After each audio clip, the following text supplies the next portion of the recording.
Yeah, I Okay. wasn't sure about that as well. I saw virtual as well, and I thought it was only online. Yeah, and so I'll be more clear, but all meetings, I think until, and if Josh was here, he might, until there's a change, all meetings you can attend virtually or in person going forward until that changes, correct? Yeah, actually. Well, Go ahead. no, you go ahead. I didn't realize Josh was there. Go ahead, Josh. We'll test your skills. There's a new public act, whatever it was, changed the Open Meetings Act. So that's not an executive order, that's new law. So if there's electronic attendance, then it's good to go. You just have to follow the rules of, roll call voting and that good stuff. Okay. It might say during a public health emergency now that I think about it, actually. So once the pandemic is officially declared over, it might not apply anymore. I'll have to check that. Okay. That just popped in my head, so I could be totally wrong with what I just said. And as far as this group is concerned, that is a standing sort of, however, whatever, until we tell you otherwise. If it's more convenient for you to attend virtually, then we're. So if you're on business or sick, like if you're on vacation in Lake of the Ozarks or something and you have a meeting, you can't attend under normal time. But due to the pandemic, until this executive order is over, anybody can attend any place that they are electronically. It's just kind of the way that it is right now.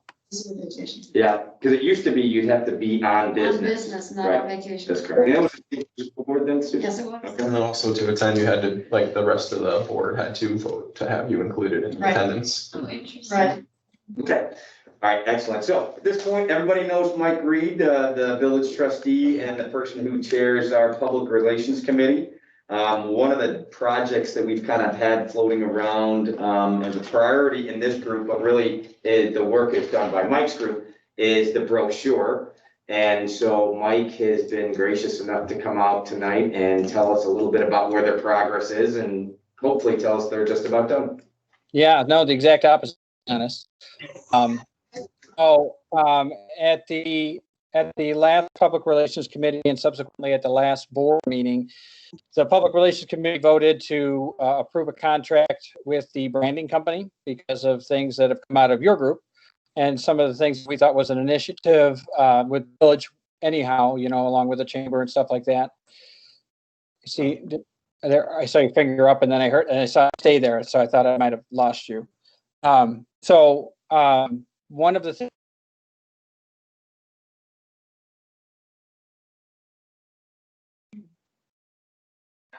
Mike, if you can hear us, we just lost We your. can't hear you, buddy. that's the way it goes. Are you there now? Hey, you're back. Hold on. I'm going to do this. I'm going to shut my camera off. Okay. And then, so I'm not going anywhere, but this way you want to see my lips move. So this will probably be better for the connection. So one of the things that came out of our, with your group and then some of the other things that we've been working on was the fact that we wanted to rebrand as a village, right? We felt that was an initiative. And so what we discussed at the last board meeting and public relations committee and then board meeting was that we were going to latch onto the branding conversation and we were going to run with it. We approved a contract with A5, which was a company that our village manager found and had good feelings about. We sat through their presentation at the last public relations committee. We feel it's a good step for the village.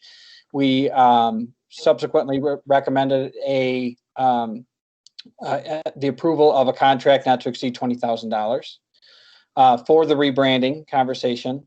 And so we also, this was Trustee Kelly's recommendation due to his marketing experience and what he does for a living, was that we were going to put a hold on any type of publication that we would put out that would be for display or publication, with the exception of things that we need for one, day-to-day, or two, emergency purposes. Meaning that until this branding exercise is completed, we don't want to go out and put our old logo on things. We don't want to go out and put the wrong typeface on and stuff like that. So now rebranding is a conversation you guys are familiar with. I don't want to bore you with it because I know you guys spoke about it and that's how it ultimately got to us, right? You guys thought that it was an idea with what the chamber's going through and some of the streetscape situation that we're working through and street sign and design and that kind of thing. So we didn't put the brakes on the publication, okay? Because we had a conversation with the map designer last week. They're working on the maps.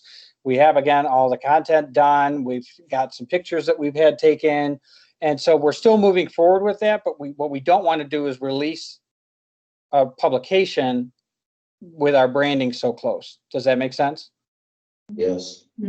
So I know it's like a shot in the sails, right? That's not what we wanted to do. But then again, in talks of, we need street signs, we need, the chamber wants to rebrand, and we have a lot of different things that Jay and Josh have been working on.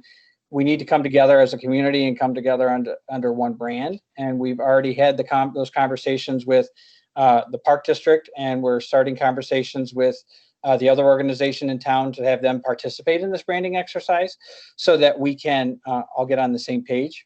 And so I think that logically it makes sense to complete the brand before putting out a publication in the old brand style. Does anyone have any questions for me about A5 or the publications? Or, yeah, I see a hand. I can't see who's there, but I see a hand. Hi, it's Jeannie. Hi, Jeannie. In terms of timeline, what are we looking at? I was going to ask it at the board meeting last time too, but this is better. So we want to get moving on this yesterday, okay? And so that's what we're looking to do. I was going to follow up with Jay. Of course, he scheduled his. Honestly, the beginning of this is the point person has to be Jay. He's there at the beginning, at the onset of it. Has a great marketing background. Has done this multiple times for the multiple companies that he's worked through. And he just went out for ACL surgery. So I'm hoping that, when he gets back, this is first of his priority list. We did approve this for $20,000. We do want to get this done rapidly. So that's why we're not stalling on the publication. We just want to make sure it all jives, because what we don't want to do is release the publication and then release this new brand. It has to be 1-2. Not 2-1. Does that make sense? Yeah. Josh, you had something you wanted to add? Yeah, one thing I'll just say, since Jeannie asked about timeline, is that Jay and I are having a conference call tomorrow morning with A5 to hopefully come up with a full timeline, and see how the Public Relations Committee wants to handle it after that. But as Mike said, Jay's going to start the process tomorrow morning. Okay. And we're gonna keep this moving. We want to fast track it, right? We want to do it right, but we want to do it efficiently. We want to do it quickly. It's not something that we want to keep stalling on this. We've been talking about this brochure for as long as I've been on the board, before there was a Business Development Commission. It's just a fact. And so what we want to do is we want to release something that's professional, that's kind of like, and this actually is going to be a good thing for us, because this publication is going to be the first thing we release in our new brand. So the only thing I think I would request from our committee is that all of the copy, all the photos, everything is ready to go, and all we need to do is add a brand, right? That's So what our plan kind of was. Just the logo, which I can buy, and maybe some colors and some things like that. Those seem to me to be sort of end of the road type things. Is once, if we could just ask your committee, just, again, we don't have any authority over you, we're just saying we're asking, because it is something we think is important to business recruitment, is that everything is lined up. All your copy is done and approved and ready to go, and all your pictures and where they're going to go is all done and ready to approve. And that's why we're working diligently with the map guys and stuff. We're not killing this process because we want to focus on one over the other. We're keeping both moving. So I don't know, what's the terminology? So they coexist happily together in the sandbox. And so we all have our direction, and we're trying to move forward with that. Yeah, we just want to keep things moving in parallel, right? We don't want to wait until the brand and then pick it up again. No, because that's where we ended up the last time, with pictures that were not, okay, we got to wait for everything to bloom and this and that. And you get into the fall and you want to release something and you can't because, oh, well, that picture wasn't good enough. So. Right. Okay. All right, then we will probably keep this off the agenda then until the brand conversation is done. But we just ask you, like I said in the interim, that you keep moving. So Absolutely. Really feel like our group would really like to have that brochure. Yeah, no, I understand. And that's the only reason it matters to us, is because that's where it fits in our mission. Right. No, I understand. Okay. No, good. But we also have other projects and things that we need to get accomplished before, we have the streetscape that you guys are going to be talking about, right? So along with that, we're going to be doing street signs and stuff like that. So, I mean, this brand conversation is necessary. I mean, I think that it's important to accomplish. And so as did the rest of the board at the last board meeting. We felt that it was extremely important, and that's why we voted to execute it. And so we're going to do everything we can to fast track things, but we want to do it right. All right, cool. Mike, thank you for carving time out of your day to join us tonight and giving us that update. We appreciate it. Sorry I couldn't be there in person. Thanks for what you guys do. Does anyone have any more questions for Mike? Okay. All right. Thank you, Mike. Thank you. Bye-bye. All right, bye-bye. Okay. Okay, yeah, it does, I mean, I think as long as, I mean, certainly we don't want to delay it, but I think delaying it because of the brand thing is, I don't think there's a way around that. But if we No, can, I understand. you know, it'd be nice for them to get to the point of having all that copy and everything done, because I think, Jeannie, when did you write that copy? It is August. I just want to make sure, you know, Josh, if you can help us just keep the pressure on those guys. Because we did turn it over to their group, I think, in October of last year. In that time frame, You so. know, it's a good thing that it's taken this long, It because is. now we're gonna do branding, so we won't have to redo the whole brochure. So It is true. It is true. I just don't want to wait for the next rebranding. One could see silver lining there too. Okay, excellent. Jeannie, thank you for joining us. I know you have a big day tomorrow, which I'm excited about participating in, but. Yes, happy you're coming. Yes. Would you like to give us an update from the chamber? It's been, I think, some time since we've heard from you, so kind of Yeah, curious what's. yeah, I was out of town last week. Yep. Yep, so, well, like I said, we've got our golf outing, we're starting to pick up a little bit with having some events, we've got some mixers that we're working on, the first one's gonna be out at Gilbert's, September 9th. Yeah. And I'm gonna do a rubber barrel, anyone who wants to have a mixer, I would love to, you know, get some people out there, you know, as people are confident with that sort of thing. Yeah, so, let's see, what else is going on? It's just been great. My brain is a little bit. Yeah, take your How time. about if I answer any questions that anyone might have?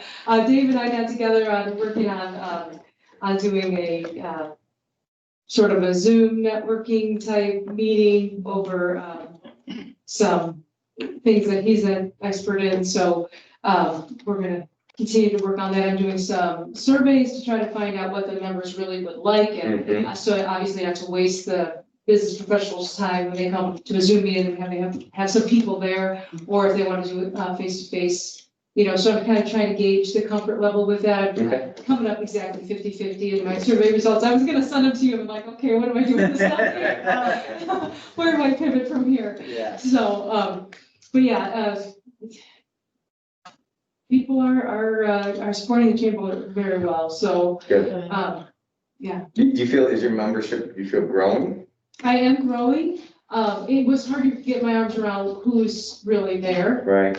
And so, and then with COVID, you know, as I would send out statements and stuff like that and reach out to people, and I didn't cut anybody off because I don't, you know, I figured I'll just keep supporting you through this. And then as things, so those memberships are starting to come in and involvement and stuff like that. I think some of the businesses are still like, you know, let's just kind of hold and see. So we are getting new members, not as many as we did, or, you know, pre-COVID, but we are growing. We're in a growth position member wise. Now it's just a matter of, you know, seeing if we can keep events and other funding things, which the banner thing, which is one of the reasons why I asked for the timeline, because that's another source of revenue for the chambers. Did you gain insight into the kind of services that businesses want from the chamber? Like in terms of all the feedback that you received so far, what are they looking for from you? Really, in my, like, I started with surveys in the beginning, and it was all the same thing. It was like, we want to get together, we want to do networking, we really want to, you know, have those meetings with parallel businesses so that we can grow our business. I mean, that's bottom line, what they want is to make connections with other people. That's what people want. Right now, the chambers are having trouble as a whole because we have to pivot as to how we're doing that, so that people feel comfortable, that they want to come out. People are Zoomed to death. And there, you know, it was like, Yeah. okay, I've been, you know, for my business, I'm zooming like crazy. Now I'm doing it for school, you know, with the Yeah. kids and all that kind of stuff. And then, but I want to do one of these for, you know, marketing, if it's, is it gonna add value, you know, so we're kind of in a state of really trying to see, and like I said, the numbers are exactly 50-50. I would come to an in-person thing. I would not come to an in-person thing. I would come to a Zoom thing. I don't care about Zoom things, you know? Yeah. So, yeah, I definitely gotta pick your brain after I do one or two more, just so you can take a look at it with me and, you know, if No you problem. would, just say, okay, I think this is what these numbers are needing. That's my numbers. You can always simulcast as well, so you could always do an in-person and record, and then provide it at a later date. Oh, I see. So then we can catch up with them. Yeah. It won't be live for them. Right, we'll be live for them, but then you can still get the same contacts. Yeah. Yeah. Yeah. Although you could do something live while you're doing something, like a live stream, Mm-hmm, You know. live stream during, yeah, like Facebook Live, you know, Yeah. chambers. Yeah. Zoom. depending on the type of event. or- Right, yeah, that's good idea. Yeah, so. Cause I think that's what we do with Village Hall, correct? We stream it live, record it, and then people can watch it later or watch it Or live. watch it live, yeah. So- Okay, so are you thinking about maybe, cause going back to like the monthly meetings and things like that, or are you kind of still kind of in a? I would love to do some of those things, and that's one of the things I'm trying to gauge, like who would come out for something Yeah, like yeah, that, sit outside at, you know, one of the, under the, you know, canopy at, you know, at a restaurant or in a park or something like that, so we're trying to pull some of that together. And, See what kind of interest there is. yeah, just, You know, as far as like even from my perspective, every time we try to move forward with anything to try and increase business, our customer base, we just canceled our biggest shop hop of the whole summer season. We moved it to fall, canceled it because of the rates rising in Illinois yeah, and in Wisconsin and everything. But these are, we bring hundreds of people into Hampshire. But now people are again backing off, sales are down, people just, right, Back to- and that's what you we're don't know what to finding too, and so like with the schools not opening, my assumption is that once people start getting their colds and allergies, they're not gonna open it for the fall. So second quarter will probably be remote as well, that's just my guess, I don't know. But with that, then there's no mistletoe market, because we do that inside the school. right, So now some of the chamber members and I have been, you know, tooling around with, what if we did an open air thing, like at the end of October, had booths maybe close off the streets and go all the way around, you know, the whole block around where the cave is, where the blocks is, all the way down State Street, as far as we can go, and with, you know, well-spaced booths. Yeah, it's gonna be a little cold, but, maybe not, it's October, you know, and just to try to push something back then, I wanted to see what the BDC, I don't know what the village board feels about having a big, like, sort of downtown festival. It would be good, the chamber is good for our members and our vendors, right. because that's how they make their whole income, is Mhm, when they have those fairs. mhm. So, the farmers markets have been picking up, doing really well. Have they? Last week was really nice. Good. But yeah. People are still pretty cautious. Yeah, you know. They need to be, because, I mean, they just need to be. I just know, it's just so hard to plan anything, it's hard to take a step forward, It's tough. because you don't want to invest any time and money in something and have it ripped out right at the Right. last minute. And I would say there is a responsibility that comes with trying to organize a gathering Yeah, at this You're moment. right, there is. And, you know, and if you think, I'm just gonna go ahead and do it anyway, you're gonna fail, you're gonna lose, because, you know, if the people aren't comfortable or confident to Right. come out, they don't feel like they're safe, they're not gonna do it. Right. And then you've done a lot of background, a lot of expenses, stuff like that. I will tell you, I'm dropping myself down to about half-time, probably through the end of the year. really? Just, well, I'm expensive, Sure, you know, sure. and half our funding comes from events. Hmm. So I'm just gonna do that for, you know. How are the businesses doing? Have you, and then we talked a couple meetings ago about maybe, you know, reaching out and talking, and I know you said you were starting to do a little bit of that. Have you had the conversations that you're having with people, how are they sounding? Honestly, in the last month, I've been just doing bell plotting. at Ah, farmer's okay. market, I gotta tell you. Yeah. That's been my primary. Your primary focus. focus. It's a huge thing, so, Yeah. Jeannie, do you happen to have any businesses that are part of the chamber that currently have, are looking to move? Like in terms of move within Hampshire or, within, yeah. yeah, You know, that's interesting.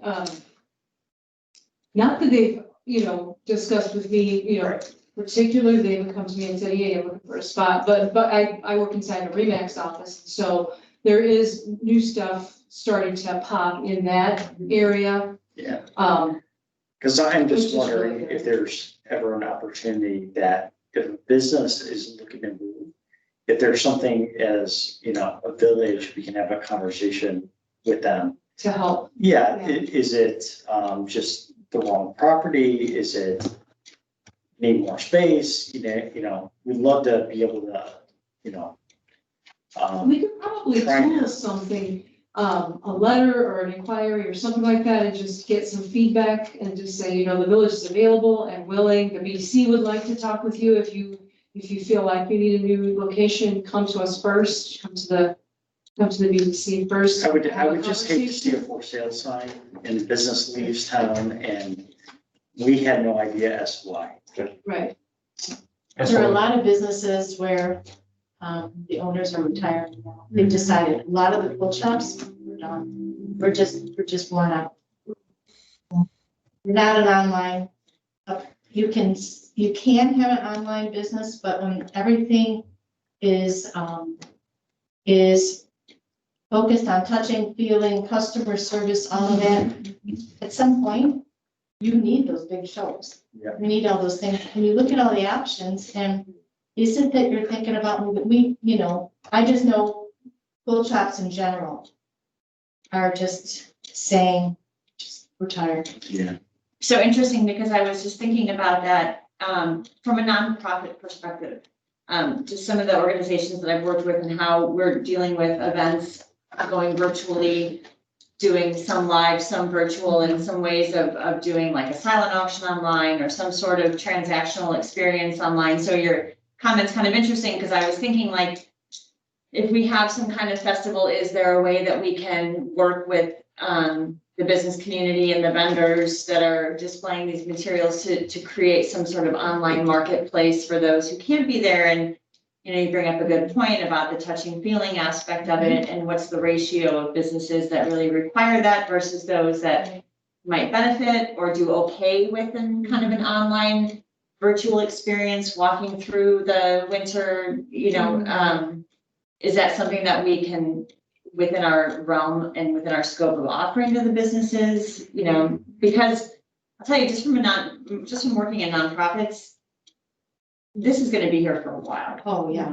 for sure. And nonprofits and chamber organizations, I imagine, are very similar, really need to pivot and deal with this new normal for the next year or two, possibly for a long time. And I know a lot of organizations have actually had a lot of success with it. They're like, we're actually doing pretty good, because people they're like, I don't mind staying at home and just forking over $100 here or whatever here. And so there's some pros and cons, but I'm wondering if that's something that we can explore in terms of offering to the businesses to say, let's work Yeah. together on this virtual world. yeah, let's come together and have links together or something. I can Yeah. tell you though, that the businesses, like, okay, we made it through all the closure. We've done fine. I mean, we're absolutely fine. But during the closures, we relied on, I put together an Etsy store and we were kicking butt. But now with the post office slowing down, people aren't ordering. And with the prices in the post office going up, Interesting. it's cutting, I mean, I'm not gonna do this for free, but I get orders from Alaska, from Hawaii, everywhere, and we're doing very, very well. But all these little outside influences or pressures, it's like one on top of another, on top of another, and you can do something for so long. So I do think that there's a place for it.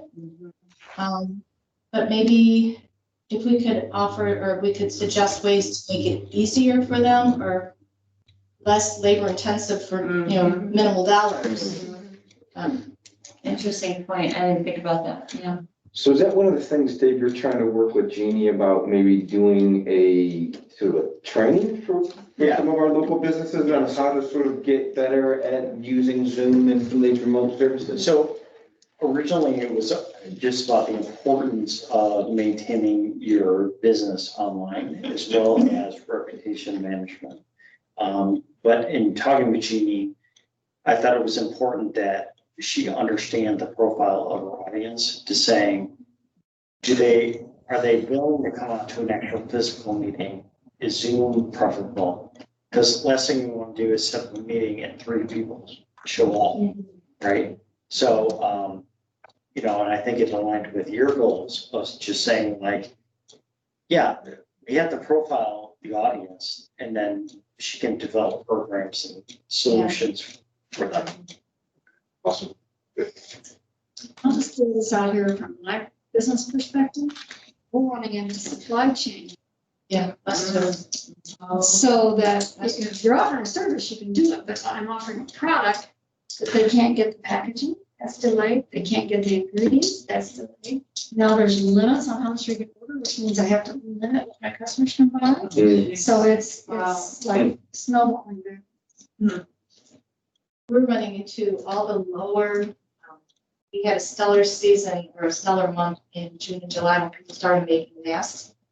And we could not keep enough sewing machines in stock. They're out of the lower end sewing machines, so now we're going, it's not as easy to sell a $12,000 sewing machine to someone as it is to sell. You know, and it's your first That might have been the biggest understatement for Okay, sounds good. We sell really nice stuff, but then people would say, I need a sewing machine. When I pulled out of the basement, it doesn't work. How much do you want to spend? Oh, under $100. Or Mike is backed up over 2 months now in sewing machine repair. We've cut out some of the brands we can't even take them. Because people are trying to get their machines fixed. But that's this much money and machine sales is this much money and they've cut out, they won't even let us order some of the little machines anymore. Because of supply chain. I was wondering how we were doing that. Our sales were great in April, May, and June. People stuck home, have nothing else to do, so I'll spend money online. Yeah. And then July hit, and then the company put limits on us. So like you can only order 2 glasses of this color. But what if it's the most popular color? So that it's really hard for businesses, and if it's affecting me on a global company, I can't even imagine what I can do. Okay. So there you Yeah, go. that's a month, So yeah. that's the change. Tough times, baby, tough times. It is tough. Okay, well, keep us in the loop. We look forward to tomorrow. I think we're encouraged and excited by the work. But I think right now, more than anything, it's sort of helping people pivot and sort of imagine their businesses, reimagine themselves, even when it's difficult. And sometimes your business does require it in person. As far as events go, I think as long as they're outside and well prepared, and this is the time of year to do that, I think there's an appetite within the village for sure to do those things. I just think that having the resources of Jay and Josh and the team that's here, and sort of helping to coordinate Jeannie, leverage those guys and use them. But I think the board certainly, we've granted, the cave has been doing their sort of outdoor thing. I was just gonna say, I know aside from the cave, there's been 2 other like outdoor gathering, not permits, but approvals that have come through the village, not through the board, but through Village Hall. That's been granted, so it's not like we're shutting everything down. Right. That being said, I don't know what the board's gonna do. Yeah. I don't think like State Street whole block or anything. Yeah, we shut down Washington, right? We just did that, maybe. Well, and I 3, had 4 seen weeks that, ago. and then of course Maple was shut to come because they had that in the cave was having a party and That's right. before we have done that outside. So I mean, like, we're a big to-do, you know, Yeah, I mean, so there's an appetite there. Christmas in October. And, yeah. This could be your last year. Well, This Come might on be, down, this might be it for the year. Right, I'll you know, go. you guys out there, That's you got the right. restaurant, you That's just get, hey, this could be our Because big it'll be, event, yeah, it's so. outside, right? So, And I know there'd be 150 vendors who would want to come and we line them all the way up to Hill Road if you want. Hey, listen, people might be looking forward to no, something cheerful. Something Let's- cheerful, let's- let's- Front yard, if you want to set something up there. yeah. And I was thinking the same thing, that there may be because there was something we just did. Oh, that was one of the things they were saying in the Ozarks, is there's a lot of people from Illinois that were down voting and doing things. And I was talking to the guy around the boat from it. I said, it's probably a lot of that sort of rubber band effect, you know, where 3 months you're stuck in your house, you know, and you're like, I gotta go do something. I would imagine there probably still is a little bit of that here, and we really haven't had, you know, a ton of events at all in Hampshire this year, just because of the COVID, so. Yeah, I can tell Reach you my out. farmers markets, some of the vendors are like, this is the only event I've done all year. Yeah. All of my other events have been canceled, Yeah. you know, and then if they come, you know, like one time it was really hot, and you know, suddenly pay the fee to, you know, because they come from far. Yeah. And he's like, by the time I got here, you know, the attendance wasn't that great for what I did. He said, but I made like $20, you know, after all my expenses and everything. And I was like, sorry. He's like, no, I'm coming back. This was my big thing. My day out. I have $20, you know. People want this year to be over, so if they're So thinking good. about Christmas in October, they're like, yes, because then the year is over. Over November, yeah, January.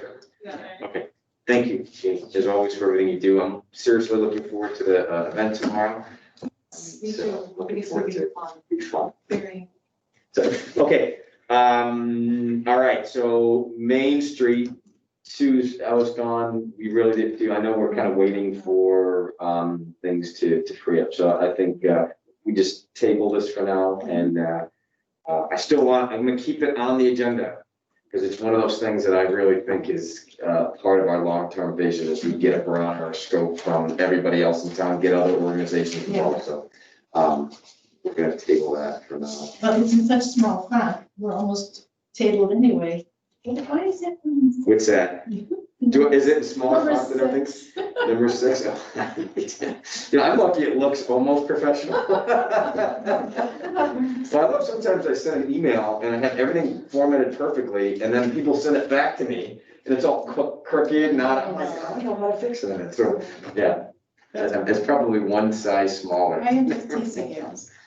Okay, Bill, I see we've got some serious work underway across the street. If you'd like to kind of jump in and just give us some updates. I love how you stand these last few meetings. I really appreciate that. Give it a sense of It's not calm and my choice. circumstance. I'll lock it if I sit there any longer. The progress is going real well across the street. Yeah. They are done with the demolition for the most part and on the uphill rebuild side.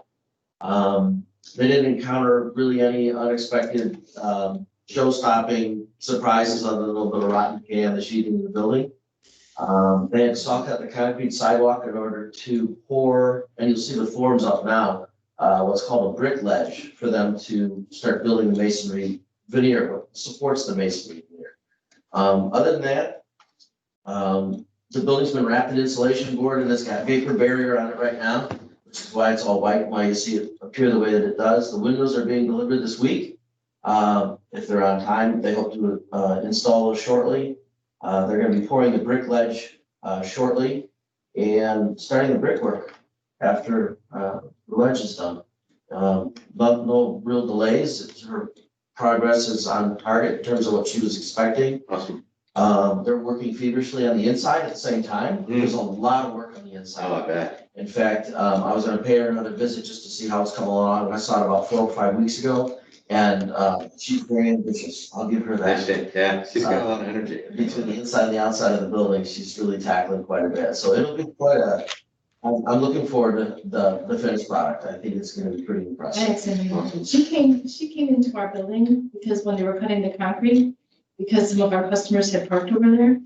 And just to ask if they wanted to move rather than get concrete dust on her car. It was really very considerate of her. Very considerate, right? Yeah, it's great, it's awesome. Other than that, she's been staying in touch with me. The saw cutting of the sidewalk to construct a brick ledge wound up costing her a little bit more.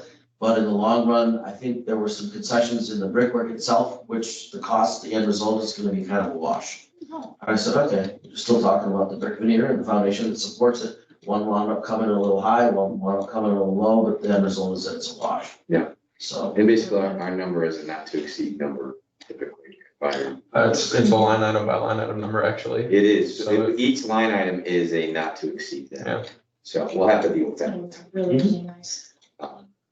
Yeah, I just actually have to share a funny story.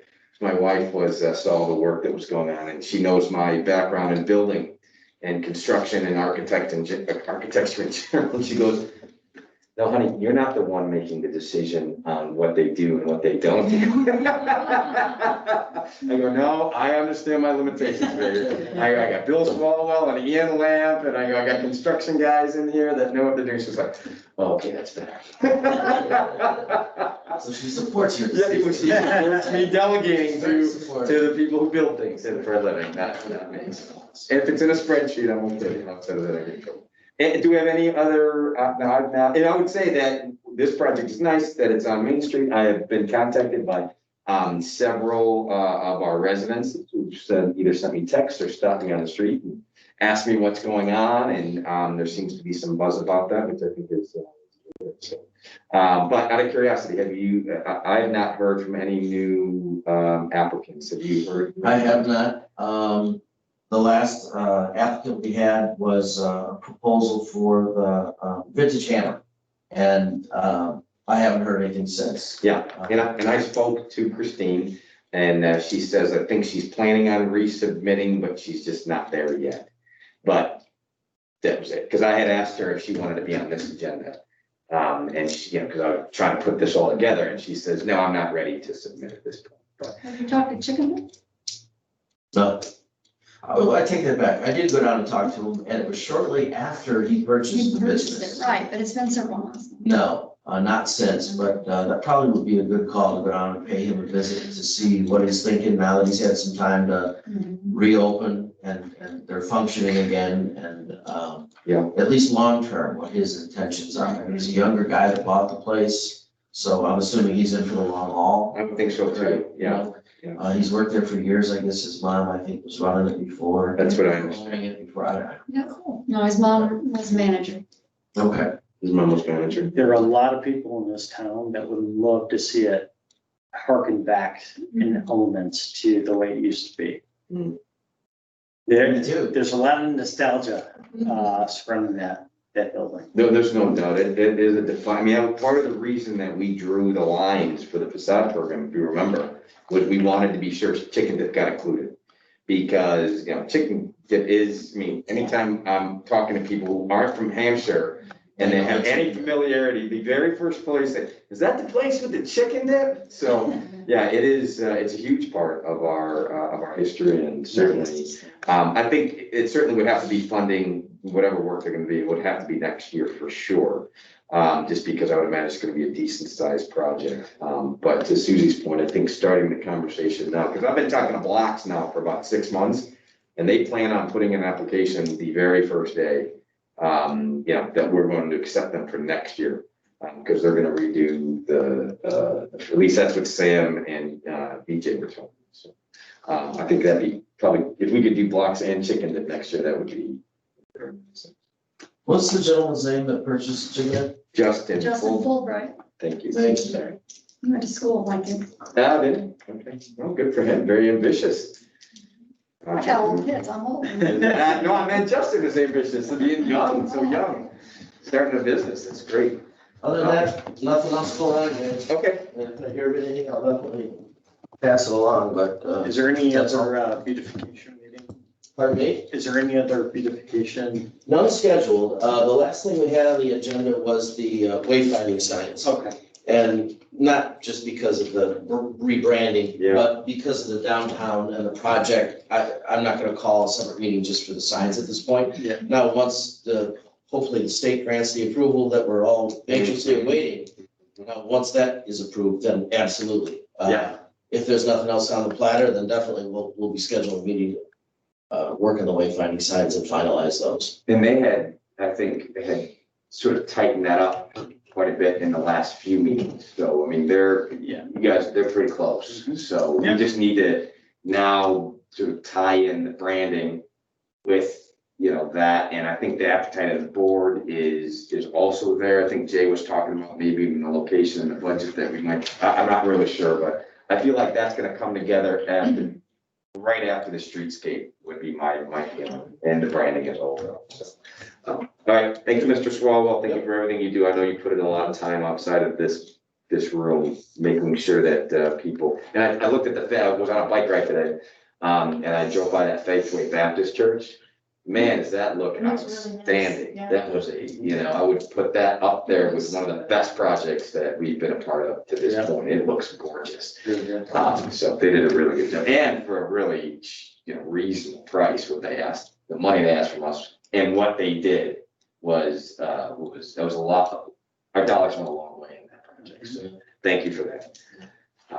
Okay, now the most fun part of the conversation tonight, I was on vacation with my family, and so I missed it, but I did call and talk to Josh, but I was hoping Josh could sort of carry the day and share with us the results of the vote by the board on the streetscape proposal. Yeah, they voted it down. No, I'm just kidding. No. I can't see his face behind Sorry. the thing. I thought, you can't be kidding. No, I'm sorry. No, this is the budget that was passed. I don't think anything changed since it came out of BDC, but there it is. Oh, one important change actually is that the village clock is not in this budget because having a local match of funding really complicates the grant application. So it's still in the project. It's just not in the application and not in this budget. It's it's still coming out of the village funds and it's gonna be in it, and it's still in the plans. That's everything. Like I said, Change anything, or it's exactly? I don't think there was any changes, but I also don't quite remember what the BDC passed without looking at my Excel sheet. Well, the key things I remember was concrete festival block, concrete estate in Jefferson, concrete estate in Washington. And The lighting. the lighting. So everything in that top is included, correct, Josh? Yeah, everything that's in color there is what was passed. But because you've got two colors there. Yeah, so everything in color. So the orange and what's it look like up there? Yeah, the orange and the blue is all that's passed. cool. Okay, good. Because I was making sure that it wasn't just the orange. Nope, the orange is the infrastructure, and that's 120 or 824,000, and then the rest of it is our features, landscaping, trees, lighting. Excellent. So yeah, and then the next page, this is just from the village board packet. The next page is a simpler timeline that I compiled between EEI, our engineers, and Freddie Beth. Between those two, this is kind of a simpler timeline. Still on track to submit on September 1st. So that's when it'll go down to the state, and then there's several things that have to happen. Obviously, the state approves it, they issue us a final listing. We have to do this environmental review that Freddie Beth kind of runs. Then EEI said, as soon as that starts, that we can start project planning. We just can't pay for anything until we have the grant. So, but we can start like professional services. We just can't pay for them. We can incur them. But once it's awarded, we're good from that point. So if you'll notice down in March, we have the money, so to say, as soon as we've signed the grant agreement with DCEO. So that's after the environmental review, we get our award notice. It says, yes, you're good to go. Here's your document, sign it, send it back. And then April 15th is the projected start date for construction, and then August the finish range, with hopefully opening for concrete days if that happens. Or even Labor Day. Yeah, ER, I mean, if they're doing really good concrete, if not. Yeah, any questions? Is there just one grant? Is there just one? There's just one award. Right. Yeah, the background on that, Elaine, just so for everybody else who may be not familiar, is there used to be a plan called the revolving loan fund that Hampshire participated. We were one of 66 communities in the state of Illinois that participated in that. And what it was some funds that at some point had come from, companies that were, like for us, it was the Elder project that actually funded a very large percentage of our revolving loan fund. So we had close to $1 million in that fund. And about 3 weeks after I was that election in 2017, they canceled the entire project. So they actually recalled back to the federal government all those funds. And so we were going to lose that $1 million. And thankfully, the people in Springfield in the Department of Commerce and Economic Opportunity said, hold off.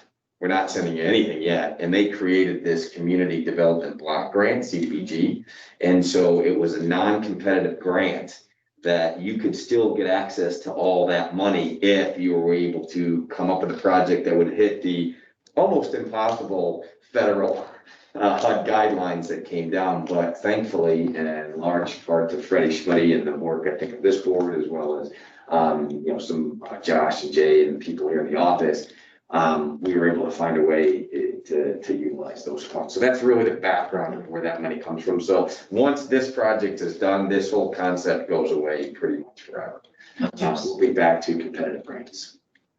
I see. Does that make sense? Yeah. So we're really glad. So this was 2 years ago. We made a commitment as a board that it would be radically irresponsible to leave $1 million sitting on the table for the people of Hampshire. So we pulled out all the stops. That was why we decided to hire a consultant, because we knew that this was going to probably be above, this was pre-Jay and pre-Josh, where we had, obviously the people that are here do a lot, but this would be just too much.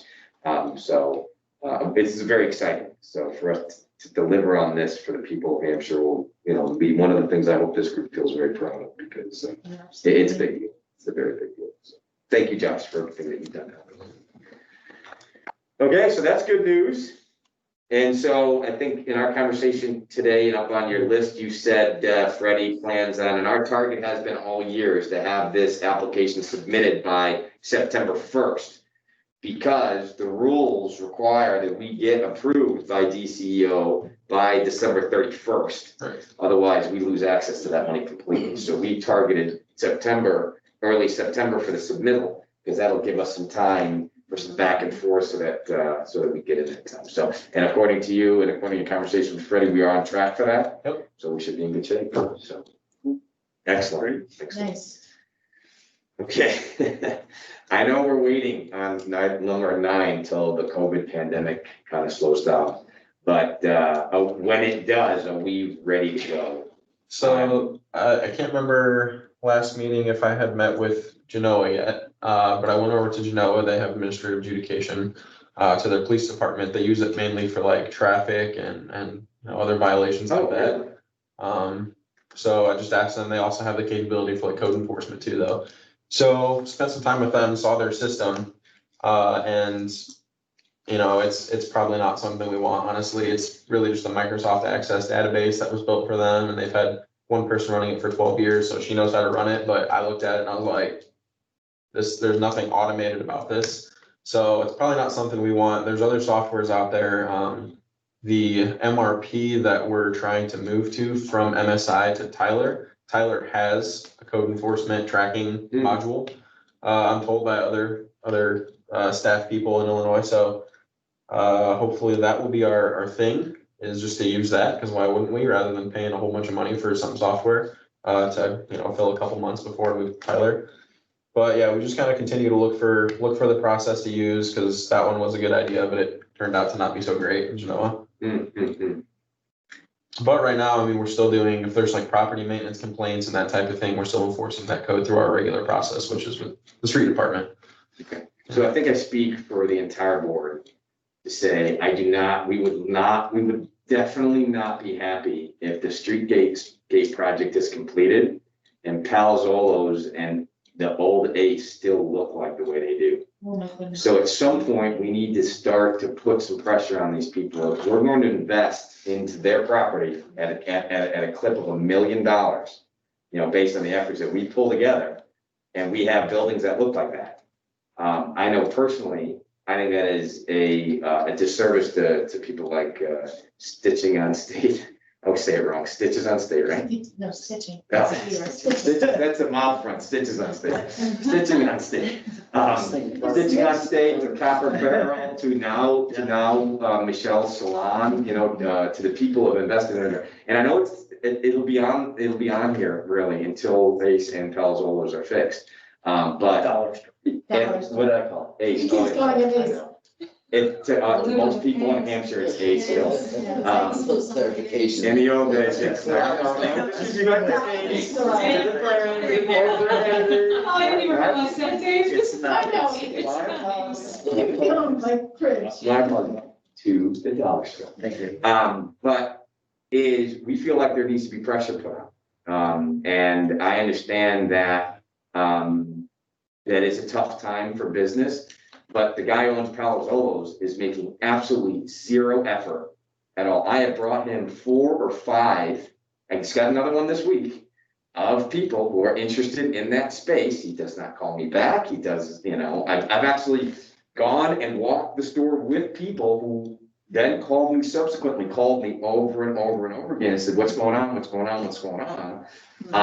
That guy is not gonna fix that place until someone starts putting his feet to the fire. You see my post on Main Street? Yes, yes. It's very good. So very similar vein, I reached out to the Main Street community to inquire about what can we do to any businesses that have ownership that is not engaging with towns and have vacant spots and whatnot. We got tremendous feedback. Actually, the one woman leads, I don't know if it's economic development or it's something with economic development for the entire state of Indiana. Wow. And provided insight and presentations and the overarching theme, if I can pull out some numbers. One, really trying to encourage some kind of meeting with the ownership of the properties to really identify what is their long-term goals, what are they looking for? I don't think anyone buys commercial real estate to have it vacant and, Correct. I don't think it appreciates that quickly in value to don't just hold vacant real estate. So, I think my recommendation would be until this point, is there some way that we can engage with the owners of these 2 buildings with independent meetings here? Where we might be able to just say, I'm not looking to come to you with a business, more so, what is your objectives? What are you looking to achieve in this property? Some people might say, I'm looking to sell it. Some might say, I'm looking to develop it myself for business time. But I think without going and finding somebody, which we're not even there yet, right? So maybe it's a way that we can actually make some, progress. But if the guy won't even answer your phone calls, how are you gonna have? Well, that was my thing is how do we get a hold of somebody? Right. Saying like, Yeah. we just want to set up a half an hour meeting to understand. And what are your intentions for the property? Do you know the owner? And the challenge is we've had those conversations with both owners. you have? Yeah, so the problem that the guy owns Palazzolo's, and I don't know, Jeannie, if you've had a chance to talk to, now his name escapes me. I've talked to him so many times. Frank or Joe or something. Not sure. I know, I'll have to look it up. So what he wants is, and this is his problem, he wants to rent it to someone he believes will stay there 10 years or longer and who will do all the build out themselves. So the challenge is in a build out is, so right now it's basically a carcass, right? It's sort of, he stripped it down to brass tacks. The problem is most people that are starting a restaurant business or something in that space are likely to be small proprietor, right? People who barely have enough money just to get up and going, right? And and a build out could cost as much as $100,000. Like we were talking up at I've had several meetings up at the strip mall. mean, they're talking to build out of that empty space up there at 300,000. Is, to find a small business person who's looking to set up a restaurant that small, the return to capital on a investment of $100,000 or $150,000 is enormous. I mean, so I think that's part of his vision where it's flawed. Like most landlords will do the build out themselves and then just roll whatever those costs into the rent, into the CAM, into, whatever they're renting. And correct me if I'm wrong, if someone knows that differently. In retail, that's interesting. And then Don and Miley, talked to them about this, mostly to Miley, because Don doesn't really talk about this kind of stuff, is they're just crossing their fingers and hoping someone rents from them, or someone buys from them. So it seems like they're kind of just in, fingers crossed mode. And the thing is, because I've operated in commercial real estate before in the past, in real estate is where I run my business. I do mostly residential. The problem with commercial is you can wait for years to find a tenant that matches, they like the location you're in or whatever. And so my point of bringing it up as far as the fining and all that, because we have to do something, right? They all have money to spend. They're choosing not to spend it because no one's making them spend it. And they don't have a client in there that is demanding that they spend it for their business. Is they can just sit back and wait until that perfect. And the problem with the Palazzolo's, in my opinion, is he bought it for such little money. I think he spent $60,000 on that property. So, and I think he paid cash. So all he has is a real estate bill. That's it. And so he's basically sitting back. Like I brought him that the Mexican food place across from, which was an amazing place, Salsa Street. That guy came here, met with us. Yeah. You were there. You're at that meeting. He called me like 6, 7, 8 times after that. He loved that place. And the guy never home. So I just feel, Josh, and I guess the chorus is growing on. I really think we have to start out. They're in violation of already existing ordinances.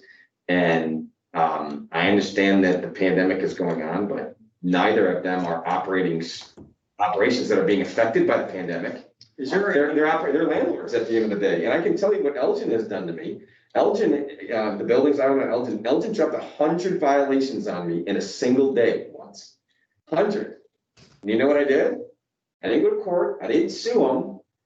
I called every contractor I could find, and I got everything fixed. Now, it took me 3 months to get it done, but, until we start sort of saying, hey, look, you've been in direct violation. We've offered this facade program for 3 years now. You've not participated in it. We've encouraged you. We've talked to you. We've done everything. We've walked you down.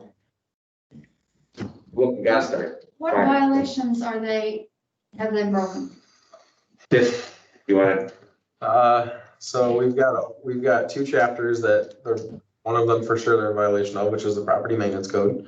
I mean, that comes down to things like broken windows, chipping siding. You can really start finding stuff. And then the building code is kind of the more serious one. That one's more about like safety and, having good air quality inside, things like that. And that really takes a technical inspector to do. So that would be like a BNF or something. It's not just like I could go over there and write them up. Right. So there's several things. If they're unoccupied, do they have to meet safety codes? Oh, yeah, building code applies. Yeah. So there's several things that, you can just see from basically the facade that they're in violation of. I didn't know if we had those regulations written into the code of this village. Oh, absolutely. It's, I think like maybe my first or second BDC meeting I came to, I had like a sheet that kind of summarized all the stuff that we've got currently, so that, because I think that this commission was talking about, what do we need to put in our code, but we've already got plenty in our code. Yeah, because we thought that we had the right code. Right. And then Josh came and said, no, you don't. It's already there. It's just about an appetite. And, the reason I feel so passionately about it is I have personally reached out, called, talked to, tried, And I feel that I'm getting a little bit of the, I think there's, thumb in the nose. I think there's two issues. Okay. There's one, we've sat in on numerous business meetings with people that want to relocate here, that would add viable, entertainment and or, like the restaurants we met with, additional options for the residents of Hampshire. These were good, small businesses that wanted to be a part of the fabric of Hampshire. Sure. So lack of inventory and the only available inventory in what's going to be our heartbeat, is our heartbeat, but we're gonna enhance, sits vacant, right? There's that. Then there is just the look and dilapidation is bad and goes against our code, right? So Susie, I think you're saying these violations need to get correct, but they might still sit vacant. Right, it's, it might sit vacant, but the way that it looks is definitely affecting us. Yeah. We can't sell our building because who wants to invest down here? Mhm. There's nothing. There's nothing that really stands out. Copper Barrel, absolutely. We can only say, go to Copper Barrel, and then you have them sit across the street from an eyesore. But that's hurting us, and Does anyone else have, any recommendations of how we engage with those that just don't?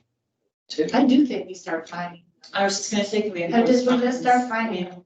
I would write them a letter saying that if you do not communicate with us about this, you will be receiving violations. Well, And send it, return That's receipt. required first. Is that you- Right, right. Yeah, you have to give them A notice. return receipt letter while the post office is still in business. I would be grateful if Ryan would bring me some people and say they want to come to our store.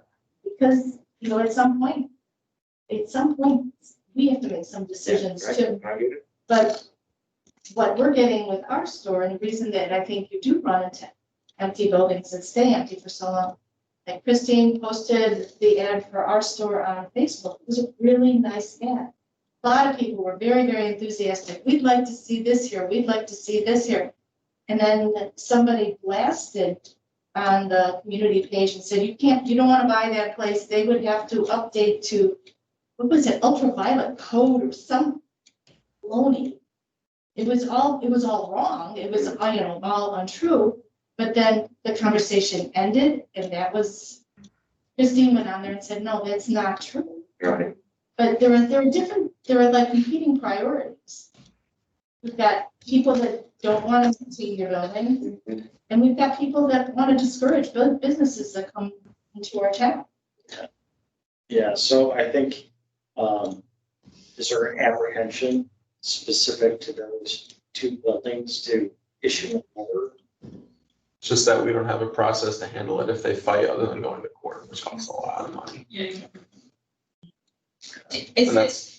And that's what the adjudication process is for, is to avoid that. I thought you guys had a process already developed. It For- just was- For like tall grass and stuff like that. Technically, if somebody wanted to fight it, it would still go to court. But most of the time, for tall grass, actually, the state statute allows the village to, give them notice. If they don't do it, we can hire a company to mow it and then just lien the property. But that's for like 5 things you can do that for. You can fix it yourself. Now, one of the things that I heard in that seminar that I think is worth thinking about, right? We can send a letter without making a commitment to go to court, right? We can. And one of the things that the guy said in the seminar was that 80% of people will comply just on a letter alone. Right? There's not a guarantee. They both could be in that 20% that are gonna fight it, right? But there's a very good chance that they might be in the 80% as well. Is to where we send a letter, we even send a notice of, if they don't respond, we send a notice of fine. The only time you actually have to go to court is to sort of enforce the collection of that fine. Am I wrong with that? That's it. So I guess I would like to see us at least make, and I'll bring that up, tomorrow night again in our meeting. But if we're gonna make this level of investment into this community, that is going to radically benefit that real estate, and it will, right? That this kind of investment in front of them is gonna be a big boon to them at some level, right? It's gonna add value to their property. Then I'm not content to let them sit by totally negligent of any of their responsibilities to the rest of the people. Ryan, are they aware of the investment that is about to be made? Because I'm wondering if that might incentivize them to say, well, okay, there's a huge breath of fresh air coming. Right. Maybe it'll light a fire under their, And I've not had the conversation with Palazzolo's about the condition of his property, because it was always about new tenants. But I definitely have had it with the people at the dollar store. And it's, they know that the investment's coming, I know them because the wife of the partnership who owns that is in the Lions Club with me. And I mentioned to her, like, hey, we've got this big investment coming, I don't know for sure, but, it looks pretty good. And I also said, hey, we got this facade program, and I go, it's an olive branch. I go, but if you don't take it, there's going to be a time when you're gonna leave us with no choice but to come with, a different, so we'd much rather have you take this. And, right. So there's an awareness. it seems to be. Is it ethical to, if we write the letter and then they do nothing about it, and let's say we're opening up August 1st next year, and they see anything, that we post on their windows, their names and owners that are not compliant with the code? It's not very visible. I said it's not very ethical. It's a festival block, Susie. No, I But I don't. think we could put something over the windows to make it, like they did recommend in Main Street. What store would you like to see here, or something, like I think that dogs they're, looking up the I window, think- something. the owners of the buildings are shaming Yeah. or, Yeah. I just think that,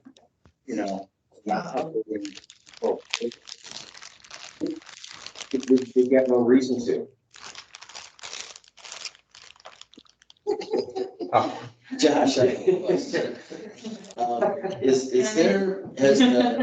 the village or our staff reached an impasse as pertains to establishing the adjudication process? What is the whole, it sounds like we don't have one, and that's the problem. If we don't have a process to follow, how can we extend it if challenged? What's the hold up with establishing an adjudication process? We need a software is what it comes down to, and that software is thousands of dollars generally. Okay. Like the one that we were, who was it? I don't know. Somebody was approached about like co-partnering with the village to buy the software, but it was like an $80,000 software. And still, like that's a lot of money. So that's why I was all excited about this going over to Genoa, because I said theirs was super cheap, whatever, but there's a reason it was cheap, and it's because it's not good. So finding that balance, and then the other thing is that you pay 10 grand for a software, and then a couple months later, you no longer need that because we've migrated to a whole nother resource management system in Tyler that has that already built in. So those are the questions, and it's kind of, if the appetite of the board changed, maybe that would change, but that's what we're looking at right now, I think. It's cost. It's cost. It comes down to cost. I think so, because there's programs out there, but it costs money to do them and it costs time to implement them. Okay. What is Tyler? I'm sorry. Tyler, so right now we use MSI, which is our system for how we track building permits, financials, everything. Okay. And that's really old and archaic. Like it took me 8 hours to figure out how long it takes us to issue a fence permit. Right. So we're transferring over, and it's in the budget this year. We're just being cautious because revenues are down. Transferring over to a new one, kind of like the business sector transferred Right. from, I don't know what they were, but an old one to a new one pretty recently. The whole business sector kind of did it. Transferring over to Tyler, which is a lot better. And that has a module in it. It depends on what's in it. Right. Okay, well, then there. What? Something, yeah, I mean, $180,000 for this, depending on what the revenues look like, which is really another huge thing we're waiting for before we take on a whole bunch of big expenditures, is we could be down 30%, we could be down 5%, we just have no clue. So that's the hang up, I think, specifically because of COVID. That's the hang up. I apologize, I interrupted Bill. Go ahead, Bill. That's okay. I guess I'm not fully understanding. The establishing of the ordinances that outline the upkeep and maintenance of the buildings is one thing. They're on the books, I would assume, weeds and things like that. So the enforcement of it, I guess I don't understand a software program. If we were the city of Chicago, I'd understand the need for it, the number of buildings. We've got basically right now 2 that we're wrestling with, right? Okay, so to me, that seems a little bit manageable, something that maybe we could work around without the software for the time being. Sure. And with Mark Schuster's buy-in and review of the steps we are taking and the steps that we might be enforcing, let's go. let's get it going. Everyone agrees it's kind of an eyesore. The violations are there. The village has the justification and the basis to enforce them. So why not draft a letter with Mark Schuster's review and approval, which would be astronomical in cost, far less than the software cost. And let's just start the process. Sure. You know, we have a legal. I agree. Does this board in general sort of agree with that consensus? Absolutely. That's a little bit over my pay grade, but I'll bring it up. No, Sure. is annoying as I am on the topic. And with Jay, so, because like I said, it is, I think the drafting of a letter is a reasonable step that it requires no real cost outside of whatever Mr. Schuster goes, so that costs something. But would you agree with that, Ian, that the issuing of a letter at this point is reasonable? You write the letter, but the same thing then you go back to, okay, so you write the letter and again, you hear crickets, then what's the next step? And how much are you willing to invest in Mark Schuster's services to keep pressing this down the street? Yep. No, that's fair. It's fair, and I think perhaps maybe the timing of the Tyler software, perhaps then we have the software that allows us to do it, but I agree with you, and I just think that the cost is very low to us. It's not free, but it's low relative to the potential gain that we could get, and we still reserve the right to not pursue it through the court system if we want at a later date. Perhaps that looks weak, I don't know. But it seems to me that if we make a significant investment into the infrastructure downtown and those buildings still look the way they do, that's not going to come off well for us to the people of Hampshire. This looks in a way. And We I think, never bought our store. I'm sorry. yeah. No, it's actually, With those buildings look like that when we bought 11 years ago, we would never even consider it. yeah. As Ian pointed out, we can always reevaluate after we take that first step, but I That's think right. at this point, taking that first step is probably overdue. Yeah, I agree with the logic. Just an update on the dollar store. The north elevation, the brick face that faces north on Washington, the border of the face brick is starting to fracture and fall apart and it's falling down onto the sidewalk, just an FYI. So that's in addition to the front facade, which faces state. Along the back of it, if you have an opportunity, maybe drive down or walk down the alley from end to end, from Rose Garden to the dollar store.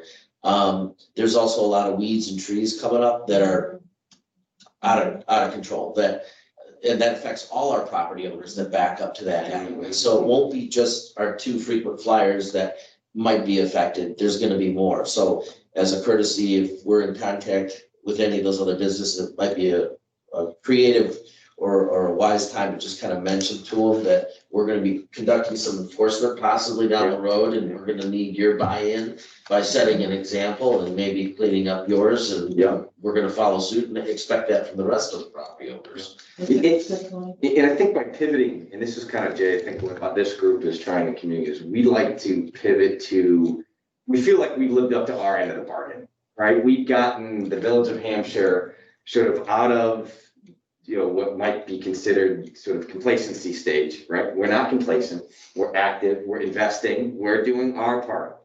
I feel like we need to pivot to a point to where, okay, this is a 2-way street. We've lived up to our responsibilities, and at some level, we expect these businesses to live up to their level of responsibility. And it's not that we're nitpicking. I mean, that wood structure on the dollar store is an abomination, to say the least. I mean, it's really horrific. Okay, I think we made our point. Thank you for listening. I only smile because those 2 really helped us in confirming slum and blight for our $1 million. No, I agree with that. I have that done too. But once we get approved, all bets are off. Okay, so let's move on then. Item number 10, Hampshire's very own. I did speak to Mike Reed on Saturday. And he had forgotten to send up the Rose Garden one last month. So I've asked him. He didn't. He didn't. I thought he did. He did not. He told me he didn't. Well, we Did you supposed get to it? go- Because I asked him, I go, because I just got a new computer, or I just upgraded my whole OS, and I can't search old emails yet. So I called him, I go, hey, did you ever send out that Rose Garden one? And he said he didn't. But he did post it though. For Hampshire very young. I don't see it. I don't think so. So he promised me it would be done this week. Which I can Well, send. in any regard, I'm gonna work on Moffett next week. Yeah, which is fine. So, for me, as long as we just, the timing of everyone is not radically important to me, as long as we just keep trying to highlight, as long as Jeannie is gracious enough. So are we just gonna push everyone back a month? Yes, so at Moffett then would be September. Vintage is October. Our very own family will be Thanksgiving time. And then December. Okay? All right, so I'm gonna send Mike an email or a text again, just to remind him. Rose Garden, what do we call it? Hampshire's area. There you go. Okay.